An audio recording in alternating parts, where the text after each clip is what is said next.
اعوذ باللہ من الشیطان الرجیم بسم اللہ الرحمن الرحیم السلام علیکم ورحمۃ اللہ وبرکاتہ۔ ایک بار آن حضرت صلی اللہ علیہ وآلہ وسلم لوگوں میں بیٹھے ہوئے ان سے باتیں کر رہے تھے، اتنے میں ایک دیہاتی آپ کے پاس آیا اور پوچھنے لگا کہ قیامت کب آئے گی۔ آپ صلی اللہ علیہ وآلہ وسلم اپنی گفتگو میں مصروف رہے۔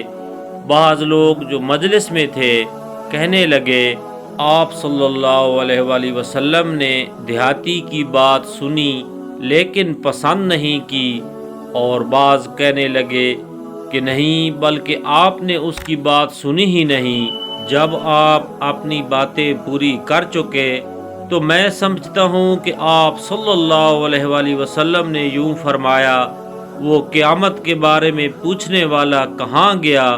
اس دیہاتی نے کہا، حضور میں موجود ہوں۔